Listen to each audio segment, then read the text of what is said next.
अस्सलाम वालेकुम everyone, this is sir Abdul Samad Khan from connect college. I hope आप सब बिल्कुल ठीक ठाक होंगे, खैरियत से होंगे। अच्छा जी, आज हम लोग मैट्रिसेस चैप्टर से रिलेटेड लेक्चर नंबर 7 को डिस्कस कर रहे हैं और इसमें आज हम देखेंगे क्रैमर्स रूल होता क्या है और किस तरीके से सॉल्व होता है। तो आइए स्टार्ट करते हैं। Okay, two simultaneous linear equations in matrices. Here we have two methods to find the solution of two simultaneous linear equations in matrices. Number one is Cramer's rule and number two is matrix method. देखिए, सबसे पहले तो linear equations को आपको पता है, हमने पहले भी डिस्कस किया था। लीनियर इक्वेशंस उन इक्वेशंस को कहा जाता है जिनके अंदर जो डिग्री होती है, पावर होती है वेरिएबल्स की, वो 1 से ज़्यादा नहीं होती, 1 होती है। और यहाँ पे हम लीनियर इक्वेशन ऑफ 2 वेरिएबल्स को डिस्कस करेंगे। अब मैट्रिसेस में लीनियर इक्वेशंस को सॉल्व करने के लिए जो है 2 तरीके हमारे पास होते हैं। एक मैट्रिक्स मेथड कहलाता है, एक हमारे पास कहलाता है क्रैमर्स रूल। तो आज हमारा क्योंकि पहला जो टॉपिक हम डिस्कस करें that is of Cramer's rule, तो वो देखते हैं इंशाल्लाह। नेक्स्ट टॉपिक जो होगा उसमें इंशाल्लाह मैट्रिक्स मेथड को भी देखेंगे।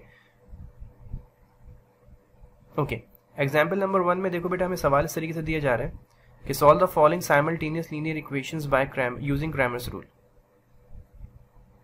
ये 2 इक्वेशन देखो इसमें हमें दी हैं, 5x minus 2y is equals to 1 and 2x minus y is equals to 0। अब सबसे पहले आपको पता है मैट्रिसेस के अंदर आपको मैट्रिक्स बना हुआ होना चाहिए आपके पास। जब भी तक हमने देखा था हमें मैट्रिसेस देता था, यहाँ पे इसने सिर्फ इक्वेशंस दिए हैं।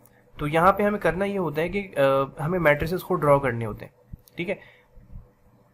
देखिए, क्रैमर्स रूल में बेटा हमारे पास 3 मैट्रिसेस की हमें जरूरत पड़ती है। एक मैट्रिक्स को मैंने नाम दिया हुआ है डी का, एक मैट्रिक्स को मैंने नाम दिया डी एक्स का, और एक मैट्रिक्स को मैंने नाम दिया डी वाई का। इन्हें आप चेंज भी कर सकते हो, ऐसा कोई हार्ड एंड फास्ट रूल नहीं कि यही नाम आप रखोगे, आप कोई भी नाम रख सकते हो। मैंने अपनी आसानी के लिए रखा है, एक डी है, एक डी एक्स है और एक डी वाई है। अच्छा, अब ये मैंने मैट्रिसेस बनाए किस तरीके से, इसको जरा समझ लेते हैं। देखिए, मैट्रिक्स में क्रैमर्स रूल के अंदर जो पहला मैट्रिक्स डी होता है वो इस तरह बनता है कि जो वेरिएबल्स आपको दिए जा रहे हैं ना, उनके साथ जो भी उनके कोफिशिएंट्स हैं, you just need to copy down that, बस। देखिए, एक्स से पहले 5 है, मैंने 5 कॉपी किया। वाई से पहले -2 है, मैंने -2 कॉपी किया। ओके, सेकंड रो में x से पहले 2 है, मैंने 2 कॉपी किया। y से पहले माइनस कुछ भी नहीं है, दैट मीन्स 1 है, तो -1 यहाँ कॉपी कर लिया। ये पहला मैट्रिक्स जो d का होगा ये हमेशा इस तरीके से बनेगा वेरिएबल्स के कोफिशिएंट से, सही। अच्छा, अब जो dx है, मैंने इसका नाम dx रखा है, इसकी वजह ये है अपनी आसानी के लिए x को हाईलाइट करने के लिए। dx का मैट्रिक्स बेटा इस तरीके से बनता है कि अगर आप इस वाले मैट्रिक्स को देखो तो इसमें जो 5 और 2 था ना, ये कोफिशिएंट्स थे असल में x के। तो मैंने dx जो बनाया इसके अंदर हमें करना ये होता है कि x के कोफिशिएंट्स को हम रिप्लेस कर देते हैं, हटा देते हैं। अच्छा, जब हटा देंगे तो फिर यहाँ पे कौन से हमें कोफिशिएंट्स रखने होंगे, हमें वो रखने होते हैं नंबर जो कि इक्वल टू की राइट साइड पे होते हैं, सिर्फ नंबर जिनके साथ वेरिएबल नहीं होता, यानी 1 और 0। तो मैंने x की वैल्यूज हटाई और उनकी जगह 1 और 0 ले लिया। बाकी y की वैल्यूज -2 -1 ये एज इट इज आ जाएंगी। ये हमारे पास एक और मैट्रिक्स बन गया। अच्छा, dy के लिए इसका उल्टा काम करेंगे। ये जो हमारे पास -2 और -1 वैल्यूज आ रही थी, ये थे y के कोफिशिएंट्स। तो dy के अंदर क्या होगा, हम y की वैल्यूज को रिप्लेस कर देंगे और उनकी जगह पर हम वो नंबर्स ले लेंगे जो इक्वालिटी के राइट हैंड साइड पर है, यानी 1 और 0। ये मैंने ले लिया। हाँ, x की वैल्यूज को हम कांस्टेंट छोड़ देंगे। x की वैल्यूज 5 और 2 थी ना, इनको मैंने यहाँ पे कांस्टेंट छोड़ दिया, ठीक है। ये 3 मैट्रिसेस बनाने के बाद हमें करना क्या है, हमें x की वैल्यू असल में कैलकुलेट करनी है। देखिए, x की वैल्यू कैलकुलेट करने के लिए आपको करना क्या होगा, जो dx का मैट्रिक्स आपने बनाया, दूसरा मैट्रिक्स, इसका डिटर्मिनेंट आपने कैलकुलेट करना है, और जो d मैट्रिक्स पहला था इसका डिटर्मिनेंट कैलकुलेट करना है।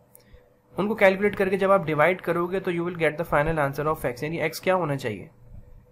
सिमिलरली y की वैल्यू कैलकुलेट करने के लिए आपको dy के डिटर्मिनेंट को d के डिटर्मिनेंट से डिवाइड करना होगा। इसे हम बना लेते हैं इक्वेशन नंबर 1 और इक्वेशन नंबर 2। यानी इस सवाल के अगर आप ध्यान में रखो तो सिर्फ आपको डिटर्मिनेंट कैलकुलेट करना है, ना एडजॉइंट की जरूरत है, ना इनवर्स की जरूरत है, ना मल्टीप्लिकेशन, किसी चीज की जरूरत नहीं है।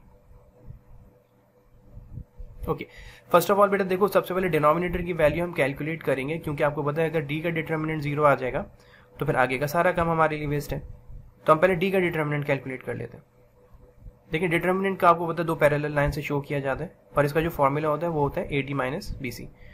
क्रॉसिंग में 5 -1 से मल्टीप्लाई होगा, और माइनस फॉर्मूले का जो है ये आ जाएगा, और फिर -2 से मल्टीप्लाई हो जाएगा, कुछ इस तरह।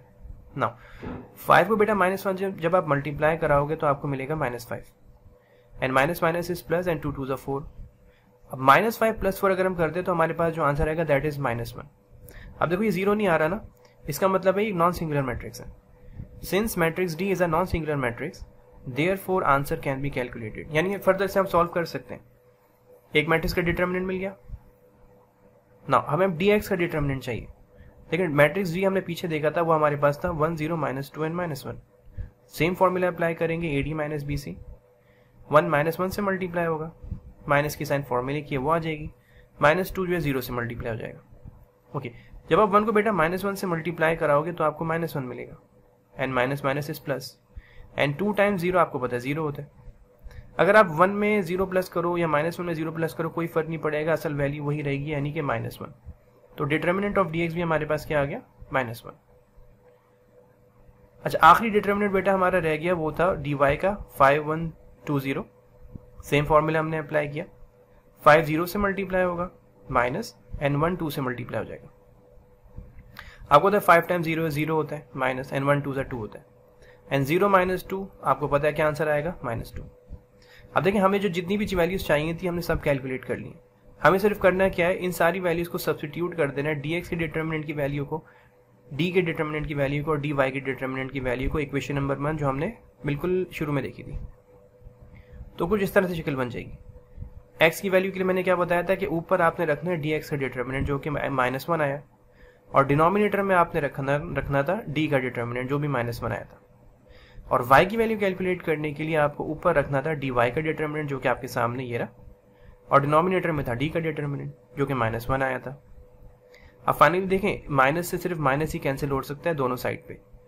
जब आप माइनस से माइनस कैंसिल कर दोगे तो आपके पास x का आंसर आ जाएगा 1/1, और आपको अगर डिनोमिनेटर में आप 1 नहीं लिखते तो x का आंसर 1 हो जाएगा, और यहाँ पे 2/1 आंसर आ जाएगा, और 1 नहीं लिखते तो y का आंसर 2 आ जाएगा। तो बेसिकली हमारे पास x और y के जो आंसर आए वो आए 1 and 2 रिस्पेक्टिवली, और यही वो दो आंसर है जिनसे आप इस इक्वेशन को सेटिस्फाई भी कर सकते हो। दैट्स इट, ये हमारा आंसर है।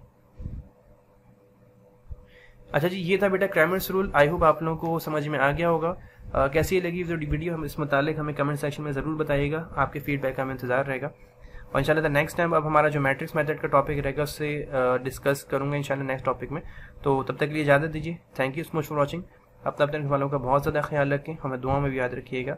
टेक केयर एंड अल्लाह हाफिज़।